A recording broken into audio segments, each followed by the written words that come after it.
torno al modernismo, hay que hacer alguna referencia, siquiera sea muy somera, al pensamiento de Hegel, porque es el pensamiento de Hegel y posteriormente el Marx, en donde el modernismo se expone de una manera más completa y más cabal. Tanto que podemos decir que esa época postmoderna es un poco las conclusiones últimas de este pensamiento. Para que ustedes vean la dificultad que existe a veces en querer exponer el pensamiento de Hegel, le voy a leer 2 párrafos nada más de lo que dice Althusser con respecto a los que interpretan a Hegel. Althusser también es uno de los intérpretes de Hegel, ¿no?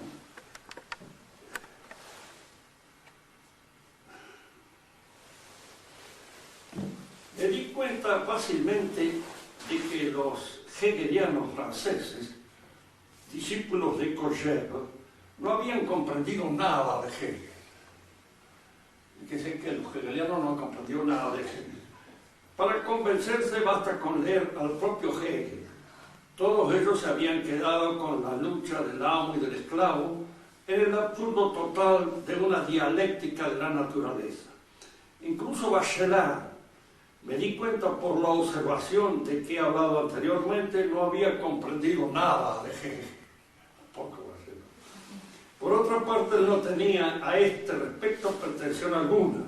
No había tenido tiempo de leerlo. Sobre Hegel, cuanto menos en Francia, todo estaba por comprender y explicar.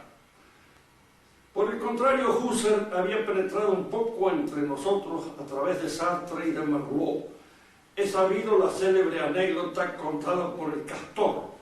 El Castor es la mujer, la amante de Sartre. Le decían el Castor, porque construían sus diquecitos, tonterías, diamantes y tonterías literarias al mismo tiempo. Raymond Aron, el gran amigo y compañero de Sartre, había pasado de 1928 a 1929 un año de estudioso en Berlín, que le había instruido sobre el auge del nazismo, pero donde había digerido la pálida filosofía y las sociedades alemanas objetivistas de la historia. Aron vuelve a París y va a ver a Sartre y al Castor en su bistró de guardia. Sartre está bebiendo un gran zumo de albaricoque y con arroz. Por supuesto, Aron dirá que Sartre no ha entendido nada de Hegel. En este mismo libro, Althusser señala que Cogère, que es Kozevinov, creo que se llamaba, ruso, pero que en francés lo dejaron reducido a Cogère, simplemente, que es uno de los intérpretes más conocidos en Francia, que tampoco había entendido nada de Hegel. Yo quería comenzar con esto para que ustedes comprendan que yo no debo haber entendido nada de Hegel, como es lógico, puestos ciertos que son hegelianos y que de alguna manera representan el pensamiento hegeliano en Francia, donde las explicaciones son más claras que en cualquier otra parte, no han entendido a Hegel, que es lo que puedo haber entendido yo, que no soy hegeliano y que en cierto modo me importa bastante poco a mí de Hegel, el cual he leído, ¿sí?, algo, pero lo que voy a hacer es un esquema tratando de exponer algunos puntos principales de este pensamiento que está en el fundamento de todo el modernismo. En realidad, el modernismo es Hegel, transfigurado a través de todos aquellos intérpretes que, como dice Althusser, no han entendido nada, pero que probablemente hayan creído entender algo. Y en esta creencia de haber entendido algo es donde se juega muchos de los principios tan anfibológicos, tan oscuros, de este pensamiento que ha penetrado en la Iglesia a través de unos cuantos teólogos y a través también del Papa actual, que es en alguna medida dependiente en filosofía del pensamiento modernista. Lo que yo les pido es que ustedes traten de entender bien lo que vamos a decir acá. En primer lugar, pongámonos en una situación especial, abstracta, y creada artificialmente a los efectos de la explicación. El hombre, esto es por supuesto la interpretación de este pensamiento modernista. El hombre está frente a una realidad que se le opone, que lo contraría. Es la realidad la que despierta en el hombre su deseo de transformarla y en alguna manera convertirla en la casa del hombre. Estas palabras están en Hegel en francés, chez soi. Vivir chez soi es vivir en su casa. Y para vivir en su casa, en el mundo, el hombre tiene indudablemente que transformarlo, que convertirlo en algo propio, humanizado, el hombre. Aquí nosotros tenemos entonces la primera diada dialéctica, de acuerdo con la cual, diríamos así, Hegel empieza su pensamiento, el desarrollo de su pensamiento. Acá está el hombre y acá está el mundo que lo rodea. Indudablemente el hombre no es un hombre aislado, no es un hombre solitario, es un hombre agrupado, en conjunto con otros. Esta primera contradicción, este hecho de que existe alrededor del hombre lo que no es el hombre, aquello que lo contradice, aquello que se le opone como una figura contraria a su propia humanidad, esto despierta el deseo de obrar sobre el universo, de obrar sobre el mundo para transformarlo, conocerlo y, en este sentido, de conocerlo y transformarlo, dominarlo. El deseo del hombre es entonces dominar el universo. Y aquí tenemos nosotros que el hombre es la afirmación. Esta es la terminología hegeliana. La afirmación y el mundo es la negación. Lo que Marx llamará la tesis y la antitesis. Porque Marx es un intérprete de Hegel. Y a mi criterio es un buen intérprete de Hegel y es el que lo permite, en alguna medida, entender algo de lo que Hegel ha querido decir. Porque el pensamiento de Marx en este sentido es mucho más claro, más preciso en su exposición que el pensamiento de Hegel. El mundo es la antitesis del hombre, lo que se le opone. Y aquí nosotros nos encontramos frente a la primer diada dialéctica. La tesis es el hombre y la antitesis el mundo, el no hombre, lo otro que el hombre, lo que se le opone al hombre. Fíjese que Hegel insiste que en esta antitesis lo esencial, lo fundamental, es el conocimiento que el hombre tiene del mundo. Marx, corrigiéndolo, poniéndolo, como él dice, con los pies para abajo y la cabeza para arriba, dice que no, que lo esencial, lo primero, lo que en alguna medida constituye lo propio del hombre, no es tanto el conocimiento como la acción, la actuación sobre el universo. Y que el conocimiento es, en alguna medida, un resultado de esa actuación. No vamos a seguir en esta crítica, vamos a entrar, en primer lugar, en lo que el mismo Hegel propone. Es decir, lo primero es conocer el universo. Y yo creo que en ese sentido tiene razón Hegel, su filosofía. Es decir, no hay posibilidad de acción ninguna sin un conocimiento previo sobre el universo. La acción o el trabajo sobre el universo se destaca cuando uno ha comprendido qué es lo que se puede hacer. Y para comprender qué es lo que se puede hacer, debo entender eso que me rodea. Supónganse ustedes que nos encontramos con los primeros hombres, con el primer grupo humano, frente a un desierto. En ese desierto hay algunas cosas que permiten la acción del hombre. Hay tierra, hay agua. El hombre conoce entonces el valor de la tierra, el valor que tiene el agua para hacer brotar de la tierra aquellas cosas que él necesita Y esto es un conocimiento previo a su acción transformadora sobre el mundo. Y esta acción transformadora del hombre sobre el universo va creando la síntesis. Es decir, lo que Hegel llama la negación de la negación.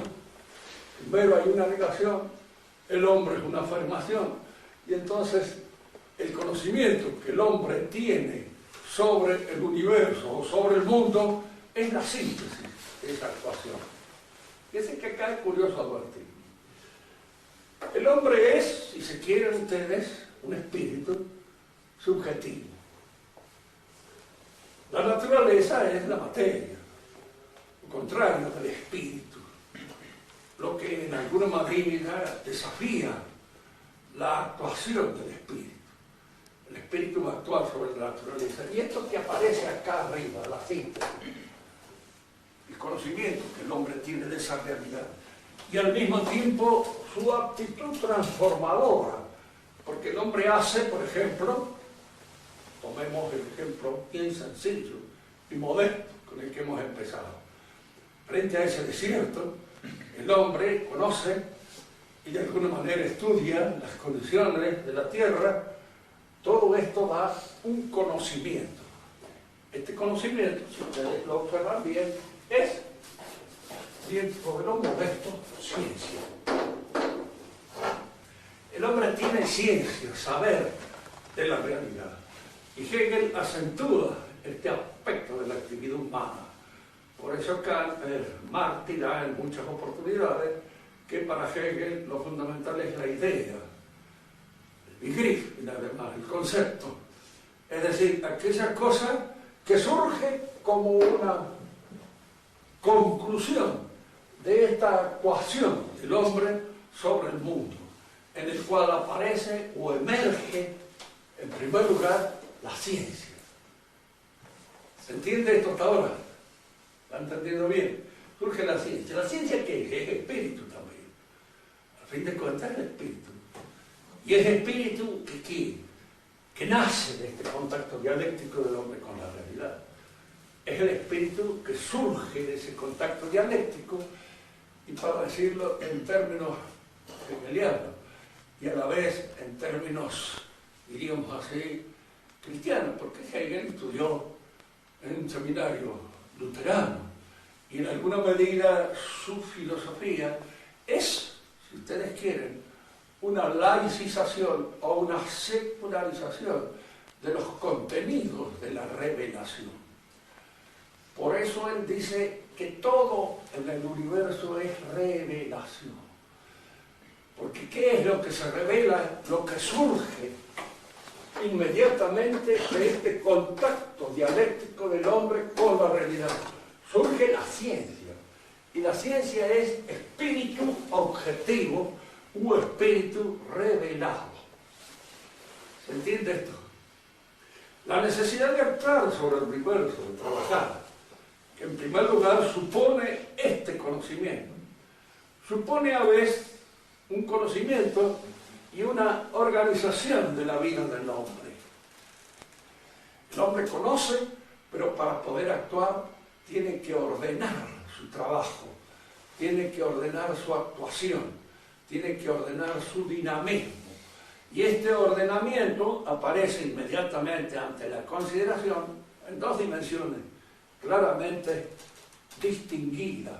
Una dimensión personal: yo debo ordenarme, debo vencer la pereza, debo vencer el miedo, debo vencer, diríamos, cualquier otra de las pasiones que puedan impedir mi actuación sobre el universo. Y entonces va surgiendo, en alguna medida, en esta situación especial del hombre con la realidad, lo que podemos llamar nosotros la moral. Porque la moral es, de alguna manera, diríamos, este ordenamiento de la vida del hombre para poder obrar sobre el universo, para poder actuar sobre él. Porque acicateado, obsesionado o asediado por elementos pasionales, como son la pereza, como es la lujuria, como es cualquier otro, él no puede obrar bien. Hay una serie de impedimentos que le impiden esa realización, de manera que estas cosas deben ser ordenadas primero en su fuero íntimo, y esto constituye la moral personal. Pero al mismo tiempo el hombre está organizado con otros hombres, entra en contacto con otros para poder actuar, no actúa solo. Y así como no conoce solo, no obra solo. Y como obra en agrupación, debe ordenar de todo modo su conducta, que esta conducta no le impida el choque, el conflicto con los otros que obran sobre él.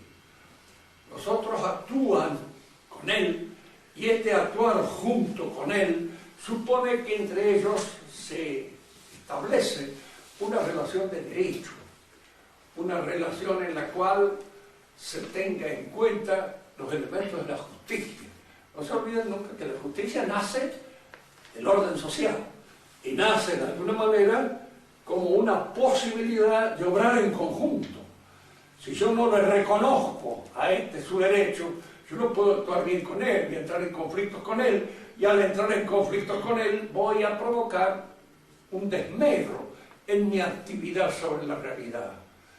Debo tener en cuenta todas estas relaciones, todos estos condicionamientos, para crear, diríamos, las normas o las normas del derecho que en alguna medida obran en el conjunto que actúa a su vez sobre el orden social. Y entonces surge la ciencia, la moral, el derecho.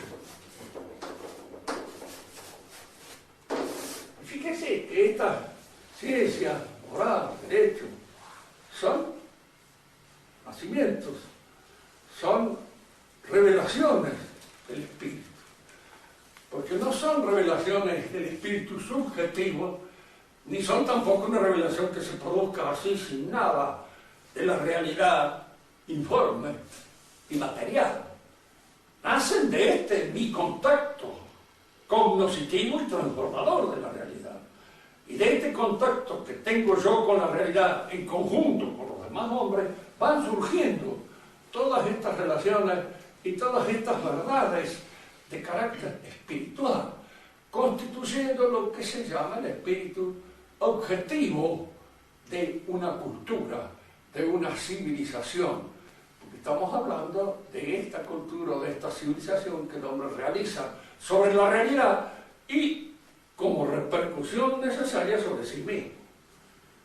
Hay una cosa de marcha clara bien en esto, cuando él dice que el hombre, según el trabajo que realiza en la realidad, esta transformación que ejerce sobre la realidad, la ejerce sobre él. Y da, por ejemplo, una explicación. Una cosa es el hombre que cuida al ganado y otra cosa es el chacarero, el que cultiva la tierra.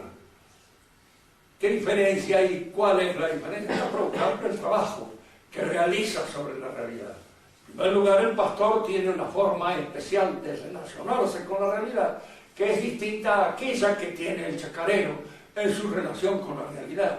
De manera que este contacto dialéctico con la realidad, dialéctico porque hay aquí un conocimiento y al mismo tiempo una acción que es provocada por el conocimiento.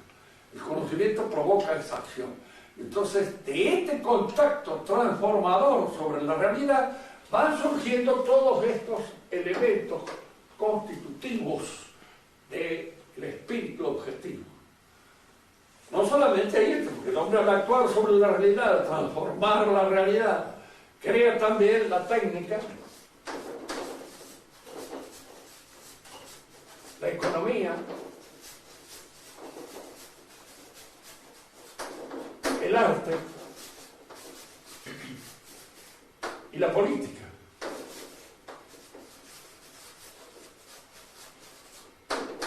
Todas estas son cosas que van surgiendo en esta relación dialéctica del hombre con la realidad y surgen, diríamos así, como elementos necesariamente condicionados por el conocimiento y el trabajo que el hombre realiza sobre lo real. Fijémonos que acá en esto Hegel no habla todavía de la religión. Cuando él habla de la religión, va a hablar de la religión un poco teniéndola como una figura semejante a la del arte. Es decir, el hombre quiere, en alguna manera, mediante, diríamos así, símbolos, mediante imágenes, explicar esta su relación con lo real. Y este emerger de esta espiritualidad objetiva que surge aquí en el contacto con la realidad. Ahí nace la ciencia, nace la moral, nace el derecho, nace la técnica, la economía, el arte, la política y también la religión.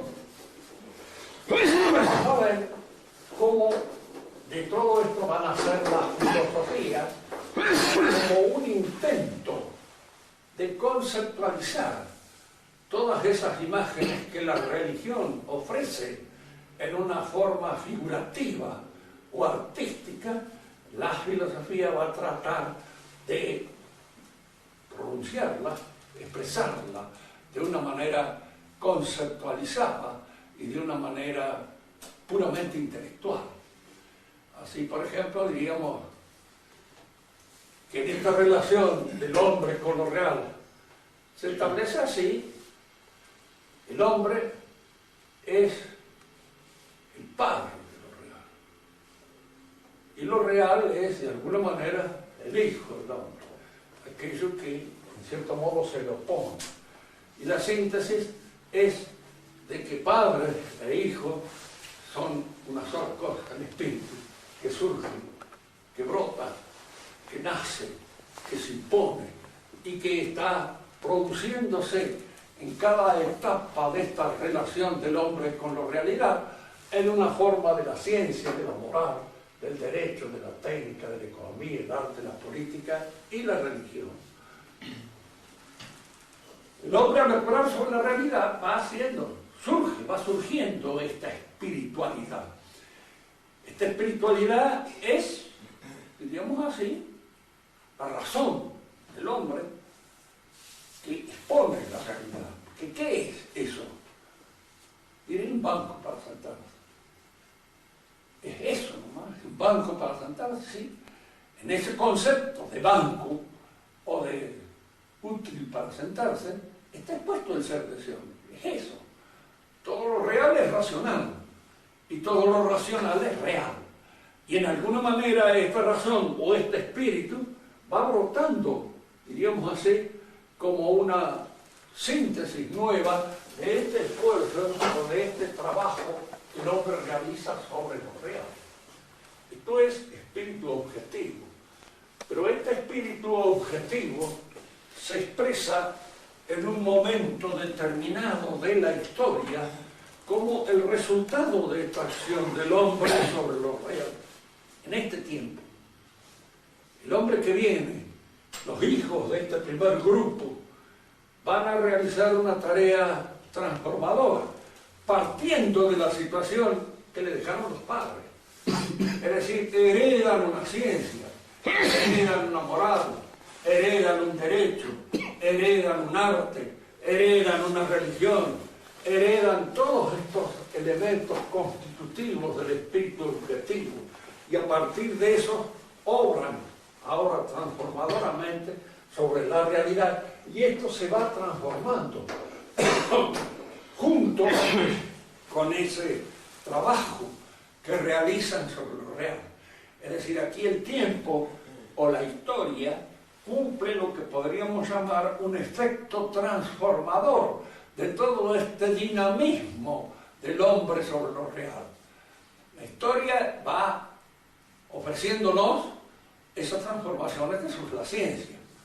No es lo mismo la ciencia de los griegos que la ciencia actual. Hay diferencias. Y estas diferencias están producidas por el tiempo, por el trabajo del hombre, por esta realidad y emergiendo todos estos elementos.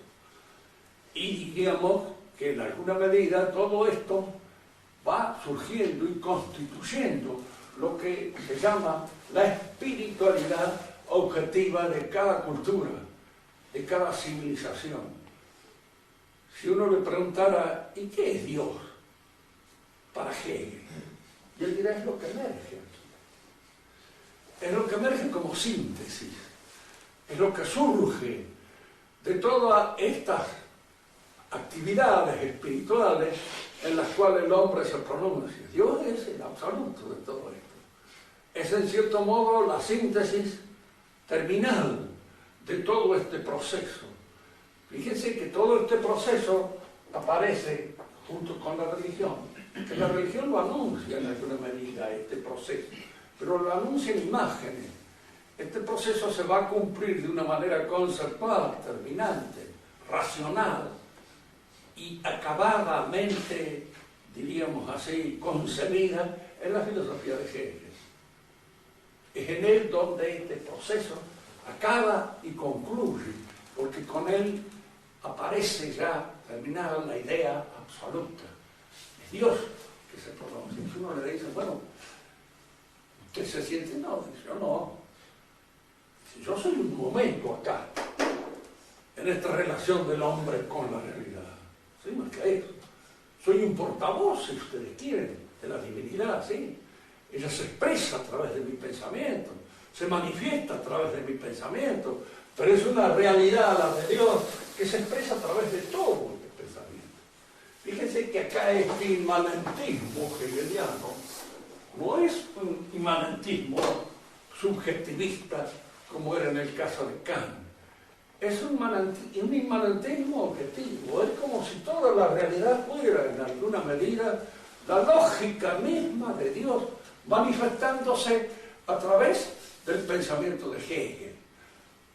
Y la pregunta otra vez vuelve a surgir, pero ¿por qué Hegel se cree, de alguna manera, el portavoz de la divinidad? Bueno, hay muchas cosas históricas que se presentan en la época de él, en la época en que él aparece, y que se conjugan para que precisamente sea en Alemania un pensador alemán de origen protestante el que tiene esta posibilidad de explicitar de una manera cabal y terminante el pensamiento último de Dios.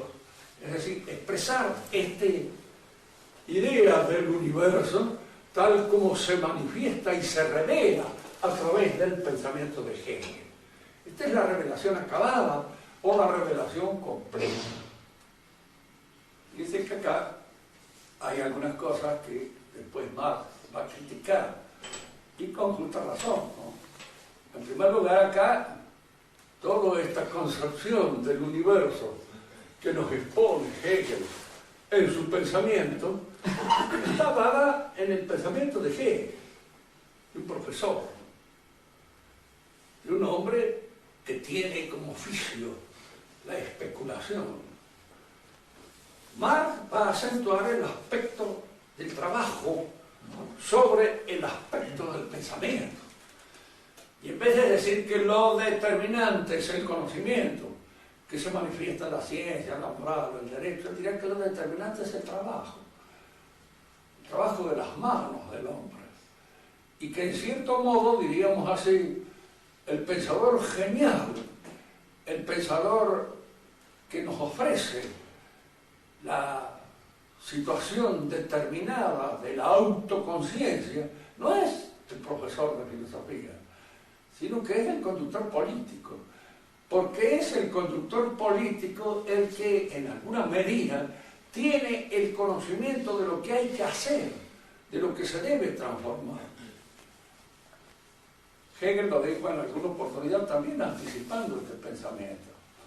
Cuando él se encuentra en las afueras de Jena con Napoleón Bonaparte, y él entonces dice, en este momento, dice él, lo dice con bastante modestia, pero está así escrito de alguna manera. Dice, en este momento, dice el hombre, el espíritu acabado, el espíritu objetivo del universo, se encuentra con el hombre que lo piensa. Este encuentro significa la unión de estas dos fuerzas.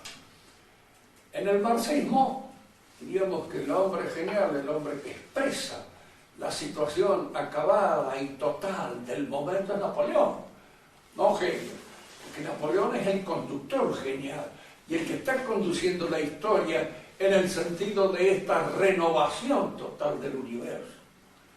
Hasta ahora, decía Madre, el universo ha sido pensado. Desde hoy en adelante hay que transformarlo, hay que cambiarlo, hay que humanizarlo. Y aquel que lo transforme y lo humanice es el hacedor genial.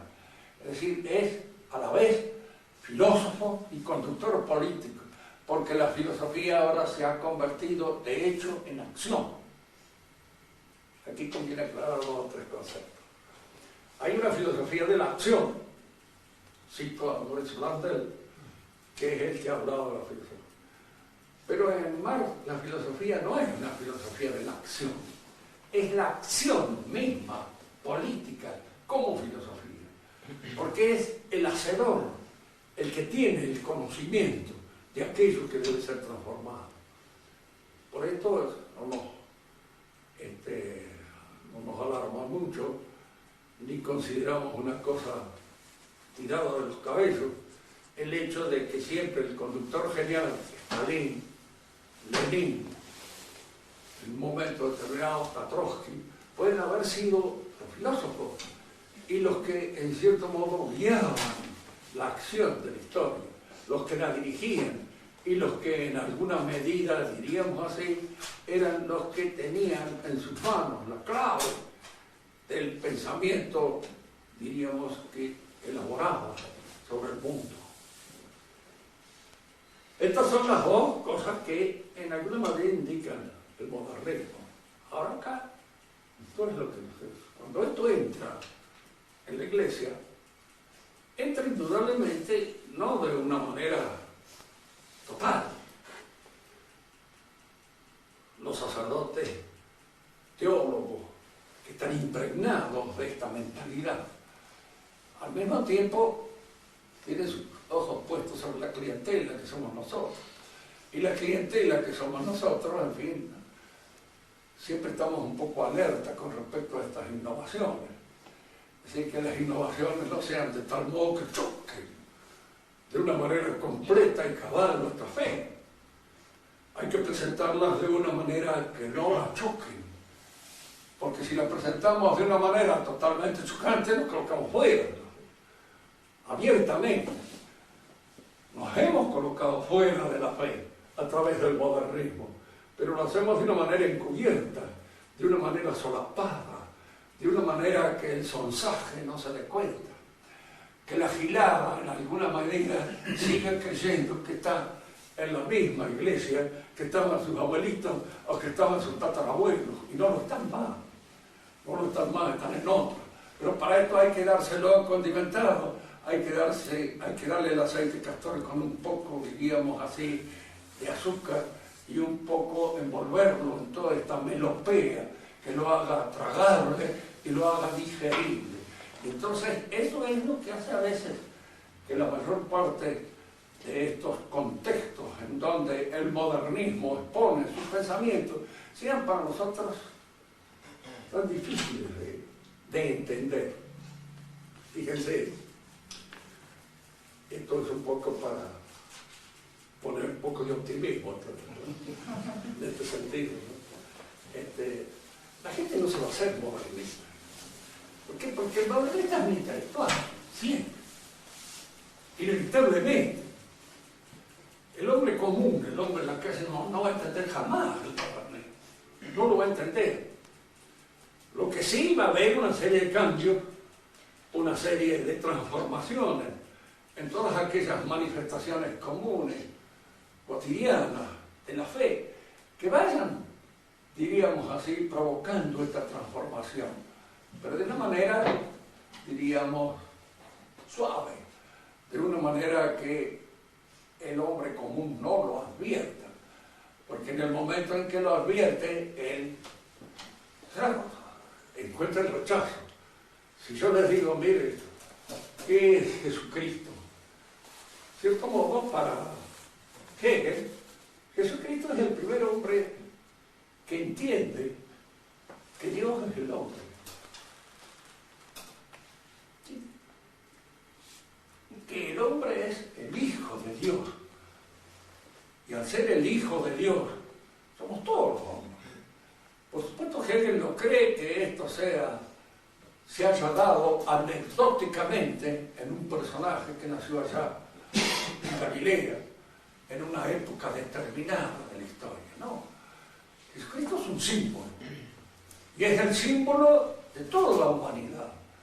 Es el hombre que advierte su filiación divina, el hombre que sabe que Dios se manifiesta en la historia a través de él, de su trabajo, de su acción sobre la realidad, de su acción sobre sí mismo, de la creación de la ciencia, de la moral, del derecho, de la técnica, la economía, el arte, la política, la religión y la filosofía. Jesucristo es el primero, en cierto modo, si ha existido este rabí de Galilea que se da cuenta de esto. El primero que lo manifiesta, de manera que Dios no es algo trascendente al hombre, no es una realidad que no dependa de nosotros. Es una realidad que en su manifestación depende de nosotros, porque Él es a través de nosotros cómo se expresa, cómo se manifiesta, cómo alcanza el conocimiento de sí mismo. Este conocimiento de sí mismo que se expresará en la filosofía de Hegel, porque es allí donde la idea absoluta se da. Marx se dio cuenta de esto. El Dios de Hegel tiene un pequeño inconveniente, no existe, porque independientemente de nosotros no existe. Entonces llega a esta conclusión que me parece perfecta, lógica. ¿Para qué hablar de una cosa que no existe? Y tener en cuenta algo que no existe. Y llenarnos de todo este saumerio, así, diríamos, en cierto modo encendido, a la figura de algo que no es. De algo que para ser esa tiene que manifestar en nosotros. Y si eso se manifiesta en nosotros no es nada. ¿Y en nosotros qué es?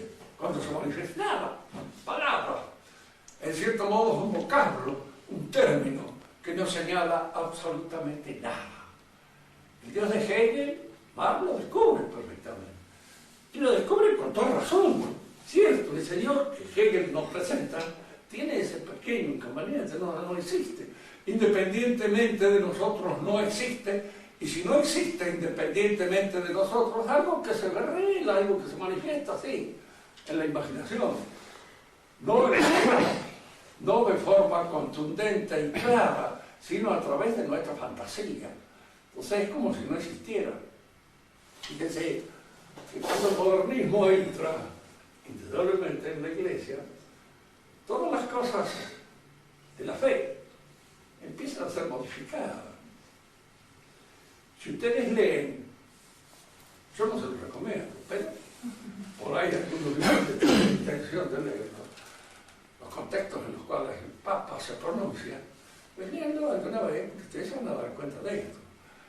Cuando Él nos acusa a nosotros de estar de alguna manera dependientes de una tradición fijada, inmóvil, que no se mueve, la tradición es movimiento, la tradición es dinamismo, la tradición es viva. ¿Por qué? Porque es esto. Es esto que en cierto modo se manifiesta en todo el mundo. La tradición es, si ustedes quieren, eso que se revela a través del movimiento histórico y que en cada paso de la historia cambia y se modifica. Y esto que era tradición para los hebreos que recibieron el mensaje de Cristo, ya para nosotros no es. Nosotros hemos modificado su contenido. Y este contenido que ha sido modificado es un contenido que acaba expresándose, diríamos, en las ciencias modernas, en las ciencias tal cual nosotros en la actualidad la concebimos. Porque toda la historia es una suerte de torrente que avanza y en el cual va cambiando de un momento para otro, y con él van cambiando todos los contenidos de la historia, tanto los de la ciencia como los de la moral, como los del arte, como los de la política, y también van cambiando los contenidos de la religión, en la medida en que esta manifestación, esta expresión, esta revelación se va haciendo más clara en sus contenidos a través de la teología que la expresa. condición viva en este concepto es precisamente todo este cambio. Y se expresa por este inmanentismo que en alguna medida significa el avance de esta revelación a través del curso mismo de la historia. Yo quería entrar en estas, así ya en las próximas clases hablaremos un poco más del catecismo modernista, tal como en alguna medida lo ha expuesto San Pío X, para advertir cuáles son las características propias de este pensamiento. Pero lo que constituye el fondo es esto. Si ustedes han logrado entender esto, han logrado entender, diríamos así, de qué modo se explican la mayor parte de las contradicciones que actualmente emergen en la Iglesia conciliar. Es decir, es este pensamiento el que está obrando sobre ellos. Y al obrar sobre ellos, indudablemente, está llevándolos a una suerte de concepción, diríamos así, híbrida. ¿Qué es la religión para el pensamiento moderno? Es un sentimiento, es algo que se manifiesta en nuestra interioridad, en relación con ese absoluto que se expresa a través de todas las actividades espirituales.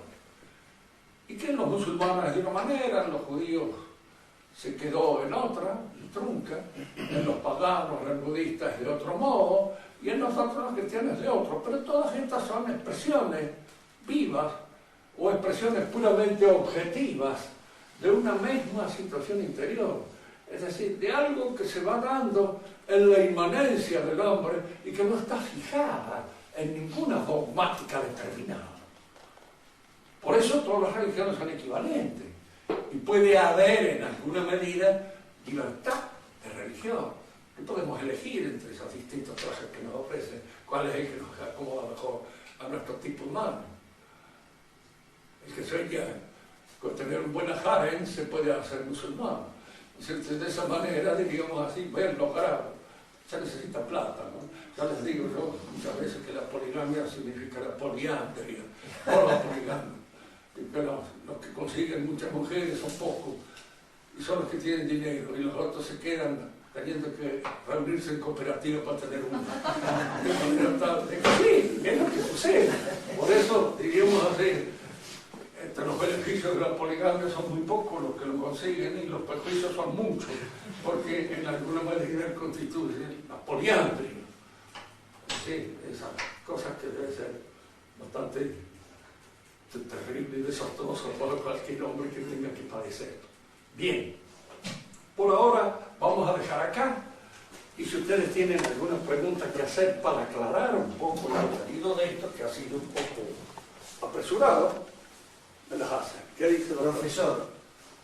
¿Cómo sería entonces para nosotros la definición, el modo de decidir conceptualmente la tradición?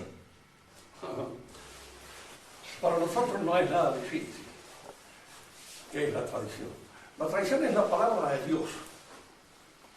Eso constituye la tradición. Porque la tradición siempre es un conocimiento provisorio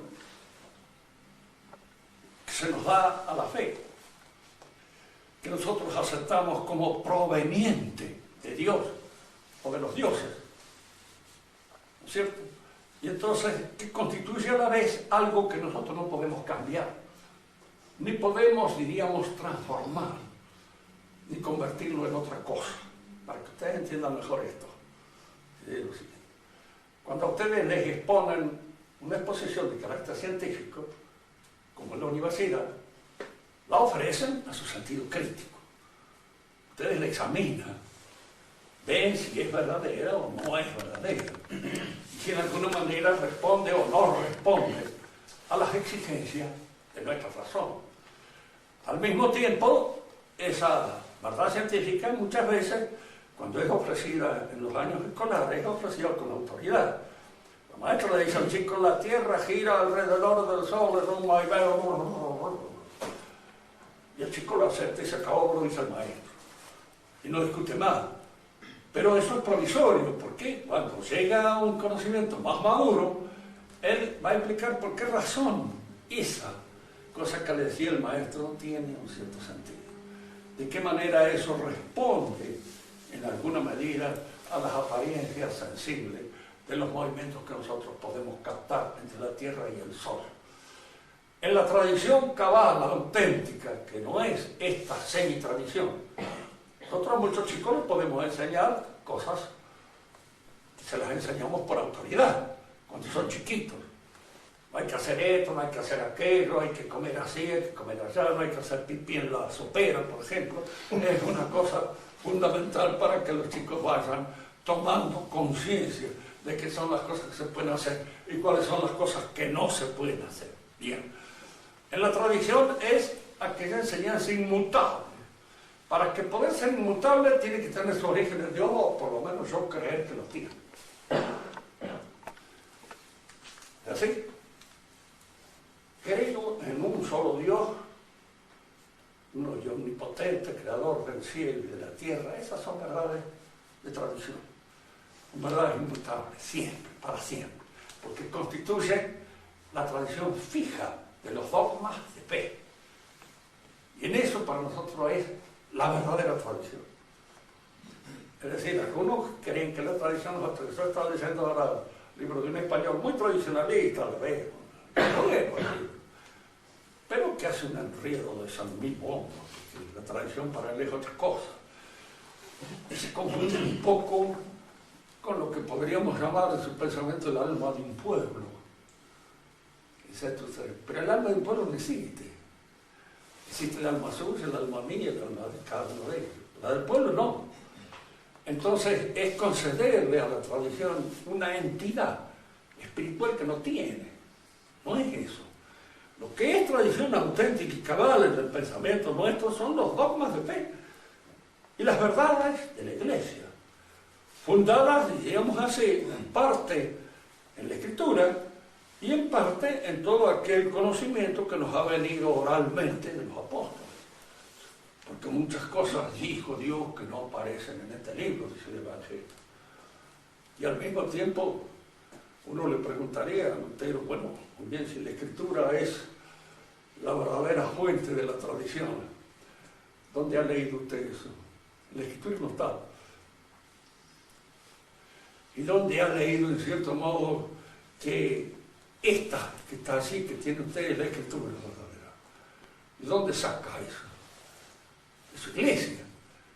De la iglesia luterana, de la iglesia calvinista, de la iglesia católica. Usted lo saca de un grupo humano que se lo ha enseñado, que le ha dicho que esto es así, porque si no, usted no lo sabría.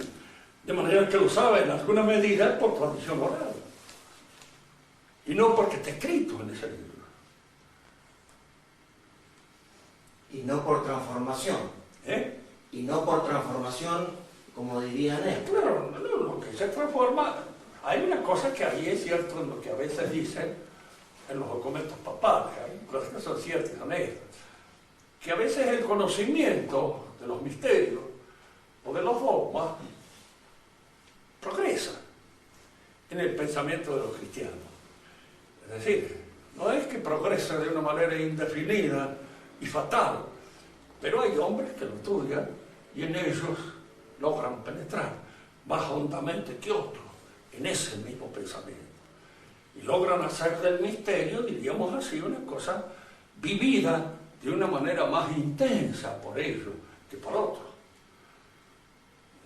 Yo no sé lo que sabía Santo Tomás, pero creo que sabía mucho más que yo acerca de todos estos misterios y de alguna manera habría penetrado en ellos con más hondura y con más profundidad. Ese es un hecho. Ahora, que eso se vaya produciendo siempre inevitablemente, no. No, porque si usted no estudia no se produce nada. La medicina progresa si de cierto modo se va heredando el esfuerzo de una generación a otra. Y si no, se terminó. No hay más. Basta que haya un eslabón de estúpido en la cadena para que la tradición esa se termine, se acabe. Y un eslabón de estúpido no es muy difícil conseguir, siempre hay, en cantidad suficiente. ¿Alguna otra pregunta? ¿Qué diferencia hay entre la dialéctica entendida por Aristóteles, por el tradicional y la que da Hegel. ¿Es el mismo sentido de la palabra? No, uno de estos sí y no. Porque normalmente Hegel se inspira muchas veces en Aristóteles. Pero cuando Aristóteles habla de dialéctica, se está refiriendo a un movimiento, a un dinamismo que afecta el discurso humano. Tomemos un ejemplo que lo van a entender mejor. En este pensamiento, uno parte siempre de la negación. La realidad es la negación del hombre y el hombre descubre su propia constitución como oposición a aquello que se le opone, que lo contradice. Y las negaciones, Marx no lo dice mal, porque dentro de la guiada de Engels, el que generalmente se encarga de decir las tonterías es Engels. Marx se cuida un poco de se la deja a su amigo y coadjutor. Hay una cosa que dice, por ejemplo, Engels dice, si hay cosas, en realidad, como la nada no existe. ¿Qué es la nada? Es una posición del espíritu, para indicar que allí no está esto, ni aquello, ni lo demás. No se da nada. Una negación no existe. Una negación es una posición del espíritu humano. Por eso la dialéctica en Aristóteles es una dialéctica que habla pura y exclusivamente del dinamismo de nuestra inteligencia. Pero Hegel la convierte en un dinamismo que abarca todo el orden real. Y convierte en realidades las negaciones. Porque tiene que partir de la negación. ¿Cierto? ¿Por qué para Marx es el proletariado el que se va a encargar de traernos la síntesis nueva en esta nueva sociedad que va a venir? Porque es la negación de la humanidad, porque en él se da lo negativo del humano, porque es el hombre negado, es el hombre que ha sido, diríamos así, despojado de su humanidad. Y al ser despojado de su humanidad es el que está ahora en condiciones de... Esos son pasos dialécticos que se transforman en la realidad. Hay una confusión de lo óntico con lo lógico. Fíjese que no es difícil a veces confundir lo óntico, real, con lo lógico, con lo que es propio de la cabeza. Como es fácil confundir el ente real con un ente de razón, un ente matemático. Cuando nosotros estamos todos los días cansados de oír decir por ahí, el pueblo piensa que esto, el pueblo piensa un pito. Pensamos en nosotros. Cada uno de nosotros, ¿qué piensa este? ¿Qué piensa el otro? ¿Piensa qué? El pueblo no, porque no hay una inteligencia del pueblo. Hay la inteligencia individual de cada uno de nosotros. La voluntad del pueblo se expresó, tal.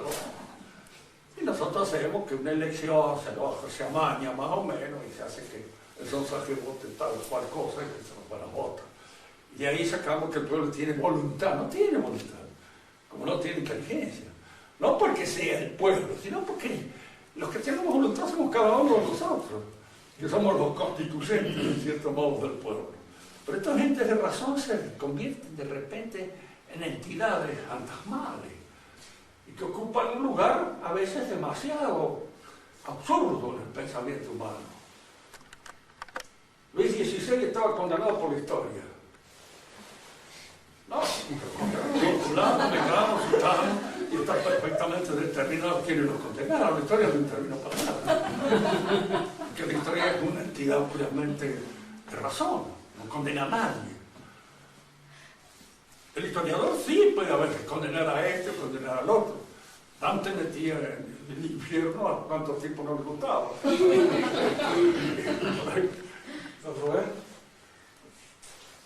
Don Rubén. La crítica de Kierkegaard.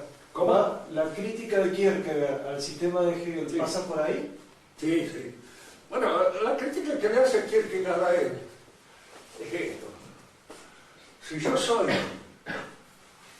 en el pensamiento de Hegel, ¿cierto? porque a fin de cuentas todo esto está envuelto y se manifiesta y se expresa en esta cosmología inmensa que Hegel aporta. Entonces cada uno de nosotros vivimos en este pensamiento, somos parte de este pensamiento. Y él dice, pues yo no tengo conciencia de ser parte del pensamiento de Hegel. Yo no soy como un paraguas que Hegel ha dejado colgado, diríamos así, en el perchero. Y ahora yo necesito vivir con mi existencia, en parte. Soy un hombre que existe. Y el hombre que existe por mi cuenta tiene, en alguna medida, una autonomía que esta forma de concebir la realidad me la quitaría completamente. No sería nada más que un elemento más dentro de esta cosmogénesis hegeliana. Él, diríamos, tomaba fuerza por el retorno a una autenticidad del pensamiento autónomo particular. Es decir, distinguir bien. Yo puedo conocer muy bien a una persona. Lo puedo conocer al doctor Di Bari, pero el doctor Di Bari no está en mi conocimiento. Mi conocimiento no es el doctor Di Bari. Él es una cosa y mi conocimiento es otra. Entonces, hay allí una realidad existencial que escapa a la conceptualización, que es el individuo como tal. Y ese individuo como tal es, diríamos así, una entidad autónoma que tiene su naturaleza y a la cual hay que concederle su dignidad y que no entra en ninguna concepción sistemática de ningún sistema humano. ¿Puedo ser algo en el pensamiento de Dios? Sí. Me doy cuenta que sí, también. ¿Qué soy en el pensamiento de Dios? Eso no lo sé. El mismo Kierkegaard tampoco lo sabía. No sabemos ninguno de nosotros. Diríamos, Dios no puede hacer una nota inútil en su poema del universo. Algo ha querido decir conmigo. ¿Qué es lo que ha querido decir? Yo no lo sé. Va a ser que alguna vez lo veremos, pero va a ser en el otro mundo, aquí en este, muy difícil que pueda entenderlo. Que lo sabía nuestro Señor, Él sabía, pero Él era Dios. Nosotros no lo sabemos.